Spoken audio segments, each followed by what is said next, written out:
Whoever is listening, guys, welcome back. My name is Grayson Mann, and welcome to a reaction episode. Once again, we're doing it back to back with Nick Saban in episode 150. We're doing it today, episode 151, reacting to what was a pretty solid weekend of NFL playoff football. You had the Ravens, Lions, 49ers, and the Chiefs all battling it out to get to the final four of the NFL playoffs. Really excited about that. I think if you looked at those four teams and how they played throughout the season as a collective effort, maybe if depending on how you believed in Dallas, you thought this was probably the four best teams within this field.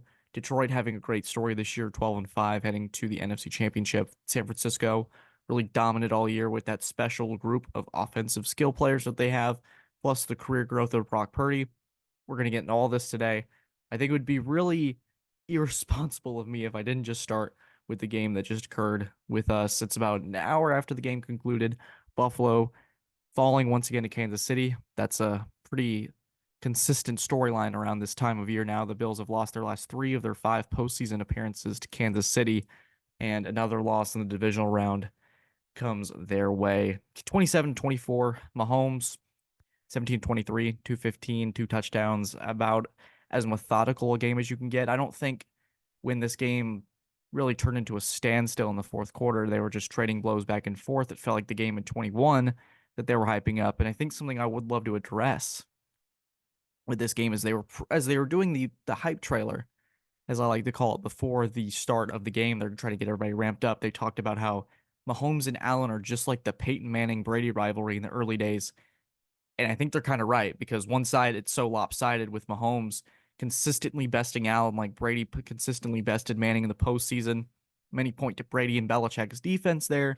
Mahomes has Andy Reid as play caller. He has Travis Kelce, Mahomes, Sean McDermott, all the mess that went through earlier in the year. You have to really credit Buffalo for really riding the ship and being able to ride it all the way to the divisional round.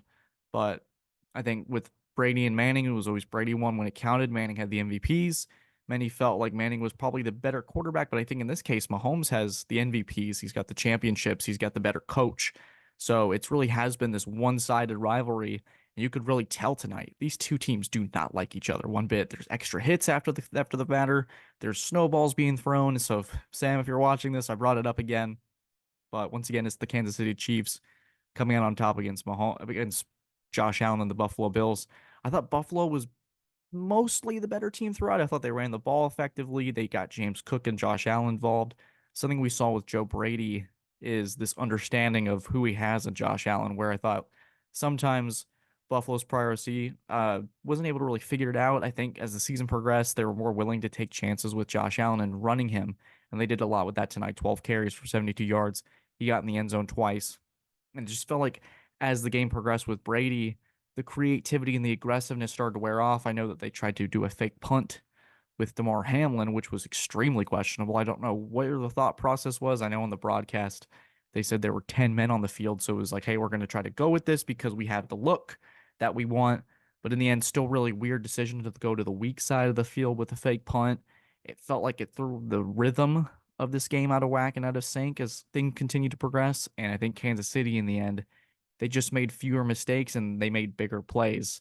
It's the best this offense has looked all year, especially with how sometimes it felt like the Chiefs' offense was dead on arrival some nights, whether it's Kadarius Toney and drops, whether it's Travis Kelce starting to show his age a little bit. I feel like the Chiefs really had their number here. It's Mahomes' first win on the road in the playoffs. It's been a storyline that we've been paying attention to virtually. I think we've been following it for a long time of his career, but we finally got to see it. And I think it's the perfect environment to get that first win because Buffalo fans are going to bring it. We know this. Jumping hands on fire, everything's on fire, jumping onto tables that are on fire. Electric atmosphere, exactly what you want in the playoffs. In Kansas City, once again, they just find ways to win.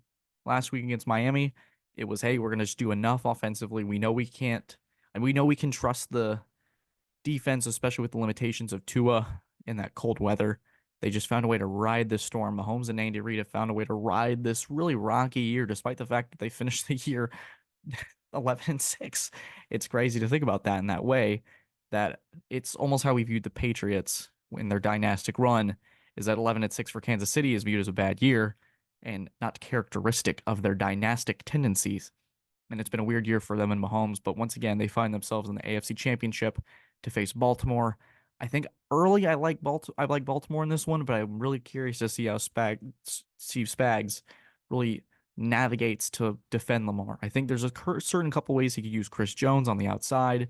I think the way they used Willie Gay tonight in certain situations when he wasn't hurt to try to put a spy on Josh Allen, just have extra eyes on him, it's going to be different. Lamar, where Allen has the speed and the size, Lamar's a little bit more elusive. It's a little more Tyreek Hill-ish, where he's able to really, when he's in space, it's the quick movements, it's the shifts that Lamar has that makes him special. They took care of business against Houston. I didn't feel like I had much to add to that conversation with the Texans and the Ravens. I think just to quickly touch on that, Ravens Texans 34-10. It was a blowout. Lamar defense, offense, special teams looked like a classic Harbaugh game. Everything complemented each other, and the Texans just don't have any help on the offensive line to help CJ Stroud out in the situation. You felt like that could have been potentially a problem against Cleveland, but I think Baltimore, with the way that McDonald's able to expose that as the Ravens DC, he did a much better job of putting CJ Stroud in really uncomfortable situations. It was a true test on the road. He looked about as uncomfortable as he did in week one, but it was a closer game. Houston's defense played really well in week one. Lamar's just able to get to his playmakers. Everything just has a little bit of a different feel to it, especially now that Lamar gets that playoff win. There's always going to be a surrounding narrative. You started 1-3 as a playoff quarterback, but Ravens were just ultimately a better team, and it showed on the field throughout the four quarters. Houston really never had a shot. So it's going to be Kansas City and Baltimore. I'm going to take Baltimore. If I had to guess, it'd probably be Baltimore plus 3.5 if we were betting on the outcomes of these games. But I'm going to take Baltimore early, but I think Kansas City with Mahomes, the way they're starting to figure out how to win these games, I think that could ultimately make the difference. But I think it's going to be a chess match with the coaches, Andy Reid, John Harbaugh. It's going to be really fun to watch, and I'm really excited about it. But let's go to the NFC. I really want to talk about Green Bay and San Francisco real quick with the way it felt like for me. This was my big thing heading into the game with San Francisco was, yes, I think San Francisco on paper is overwhelmingly the better team. Green Bay comes in as this young, has nothing to lose. They just went into Dallas, a team that just fell apart structurally, systematically with Mike McCarthy. People thought he eventually would be replaced by Bill Belichick, who's on the coaching market right now. After what was an embarrassing loss in the playoffs, Jordan Love was absolutely phenomenal against Dallas. We didn't really get to talk about that on that week of the podcast, but you thought it's going to be either Green Bay rolls in with more momentum and they're able to hang with San Francisco, or San Francisco is just a more physically and just a better prepped team, I feel, for the playoffs in terms of who they have and their personnel. And Green Bay mostly hung with them throughout the majority of this contest. San Francisco wins by a field goal. Anders Carlson, you could see the quote on national TV where I think it was Rinaldi on the sideline saying every time Carlson rolls out there to kick for Green Bay, that Matt LaFleur is simply praying that he makes it. So that's something that they're going to have to fix in the offseason. But I think if you're Green Bay, this was an incredible run for this team and the situation that it was in. And you thought, okay, if they were able to make the NFC Championship game, and I hate to start this on a hypothetical, was it an indictment on Aaron Rodgers? I know we've talked about Aaron a lot during this offseason, especially since he's become the Jets QB. And the way that Jordan Love has ascended, the two picks that he threw, I think he's thrown 3 in 2 months. He had 25 touchdowns. It was a pretty crazy stat line of efficiency that Jordan Love from Thanksgiving against Detroit to last night in San Francisco as I'm recording this. It's Sunday. You'll be seeing this podcast Monday morning, probably around 11 or noon. But for the Packers, what a year, what a run. I think this team's here to stay, and it's going to be a really competitive NFC North with Detroit for years to come with Goff and Jordan Love battling it out. But on the other side, let's talk about Brock Purdy. So it wasn't Brock's best game. And one of the things about Brock Purdy, one of the big knocks on him throughout his young and early career, filled with lots of success and playoff wins. Let's keep that in perspective. It's tough to win in the postseason, especially against a team like Green Bay that was running the ball really well, has a ton of young talent, nothing to lose, came in and hung with them, give them a little bit of a punch in the mouth back and forth with San Francisco. But Purdy, 23 of 39, 252, and a touchdown. It's not going to blow you away, but I wanted to rewatch the drive last night that put him ahead with about 145 left to play. And there were certain things that I wanted to point out with Purdy that I think come with fair criticism that he's in a loaded offense. He has Christian McCaffrey to hand the ball off to and dump off in checkdowns or screens. Got one of the best tight ends in football with George Kittle. He's got Deebo Samuel, Brandon Ayuk, who was an all-pro. You looked at the starting lineup on the Fox graphic, and everybody was an all-pro, I believe, except for Deebo Samuel. And I think if you distribute the ball to him a little more, someone's going to have to sacrifice. It's going back to what the Celtics talked about having to do. You can see in the hats if you're watching on YouTube.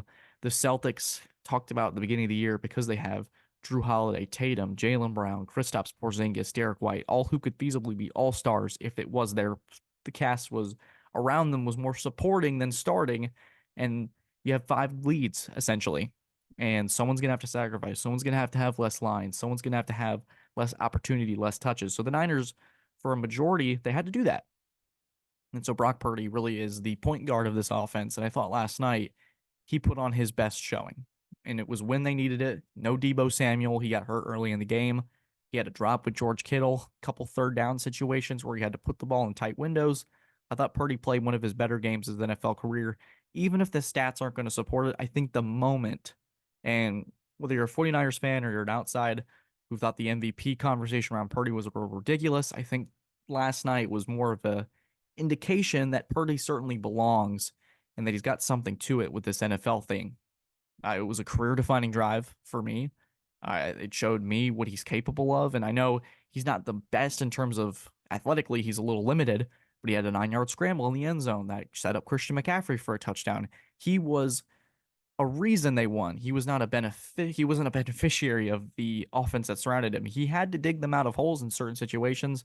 The weather wasn't ideal last night in San Francisco. It was raining. Sometimes the conditions would, like a snap of a finger out of nowhere, would start to pour. It would start to get a little bit harder to find touches for the ball, to find the right placement. So I think for Brock Purdy last night was really important as San Francisco continues to find a way to get to the Super Bowl. They have Detroit, a team that I think really has improved defensively in this postseason. I had a little bit of doubts here and there with certain performances that they've had throughout the latter stretch of the season, but they're going to host the NFC Championship. It's going to be on their turf, their terms, and their home crowd, which really brings it in Levi's Stadium. So San Francisco on the NFC Championship, Green Bay, an incredible story. I can't wait to see Jordan Love. I mean, just talking about him for a second, in October, I think it was their GM that pretty much said these last couple games, whether it's we make the playoffs or not, this is an audition for Jordan. It was that much of a crossroads for Green Bay of this either could be their third franchise QB in a row, or we got to go back to the drawing board. And you have to give Matt LaFleur and this coaching staff and Jordan Love so much credit for just riding this storm, being so patient with development. We don't see development in college football anymore, and it's something that I don't personally love. But in the NFL, you get situations like where Jordan Love sits for a couple of years, and you see the benefits of that. You see the pros, the positives. I don't want to talk about cons with Jordan Love. He was awesome this year. He's going to be fun to watch. He's got so much talent. I know the interception was very Brett Favre-like, where you had him hauling one like he was on the Vikings. But I'm excited to see where his future lies. And I really just can't wait to see where the Packers go from here. It's going to be an incredible division. It's going to be them and Detroit, two of the better teams in the NFC next year.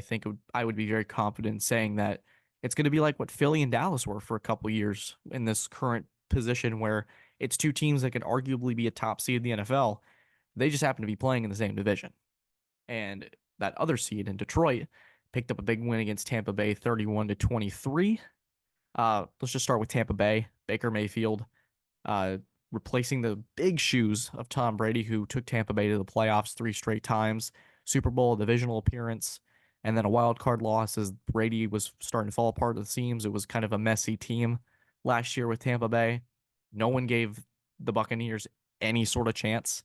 And if you follow me on Twitter, which I would really recommend you should, I put out in September, it was a game against the Vikings where I thought, man, this is really Mayfield's last chance. I hope he can find some stability. And I said, I'm going to ride with him the rest of the way, no matter what happens. I didn't think it would be the divisional round, but Mayfield put on quite a show all year. They finished 9-8, won a playoff game against the Philadelphia Eagles. And Mayfield, while the interceptions, he really wasn't doing himself any favors with that last one. It was really one a mistake I would say for Mayfield, but overall I think he played a really phenomenal game and he's had a sensational postseason run. And besides one game against the Chiefs where it was an iffy call with Njoku diving to the end zone, it's either him or Rashard Higgins that dove to the end zone there. But I think Mayfield's really been a spectacular postseason quarterback where he's putting the team in situations to win. The team's always in it. And Mayfield has enough moxie and swagger to make any team believe that they have a chance regardless of who they're playing. I was trying to try to talk to myself when Mayfield tied it up at 17 is what is this team's chances against San Francisco? And you're like, oh, they have Baker Mayfield. And so I think for the Bucks, I think this is a perfect marriage. It's a team that's had a chip on its shoulder. You have a bunch of narratives, and I might have been guilty of it too, saying that Tampa Bay doesn't have a prayer in the playoffs, but in a weak division with a quarterback that's going to consistently have a chip on his shoulder that's been given up on several times, he's finally found his home. And I think if you're Tampa Bay, you've made this divisional run. It's a roster that's really strong in several areas, but could use some tweaking here and there. And you're going to have to replace potentially your offensive coordinator who is probably vying for some head coaching jobs after turning around the career of Geno Smith and then Baker Mayfield. He was the OC in Seattle last year and was responsible for this career renaissance that Geno Smith had. Now Baker Mayfield taking part of that. And he's been able to learn under the tutelage of Sean McVay for a couple months when he was traded to LA last year. And now he's able to really revive his career. What was his final chance? And I think if it's not Tampa Bay, I think many teams will be vying for his services in March when free agency hits. I think it'll be really apparent to see how much the NFL world views Baker Mayfield as a quarterback. And I know there was this back and forth of CJ Gardner-Johnson, but I think this Tampa team, if they get Baker Mayfield, even if Atlanta were to get Belichick, the Saints with Derek Carr doesn't really move the needle for me.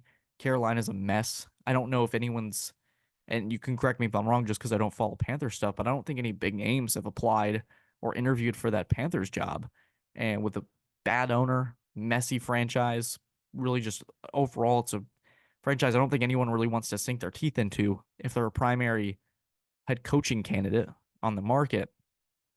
So Carolina is going to be a mess whether they move on from Bryce Young or not.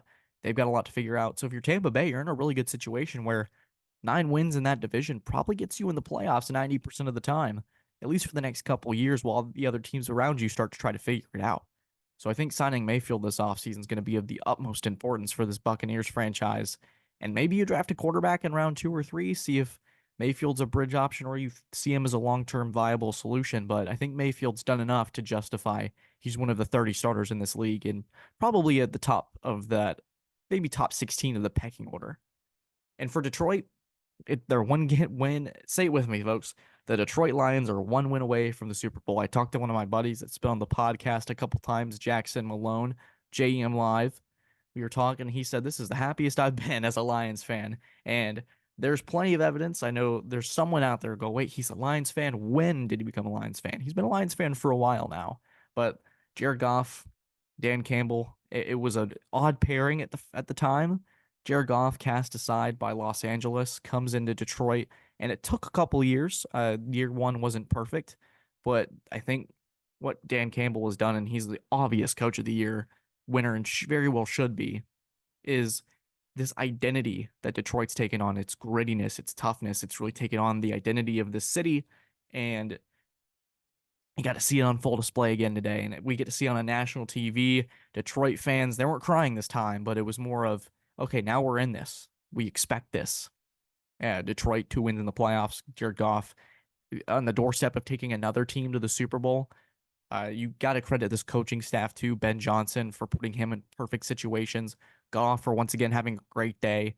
The connection between him and Amon-Ra St. Brown is unbelievable. There's so many third down plays where Goff is able to just do just enough to find him, give Amon-Ra enough space, and Amon-Ra's a strong player too. There were several plays today where you look on the TV and on the broadcast, and his stature may not tell you a lot, but when he gets that first contact, it's not like he's immediately down. He fights for those yards.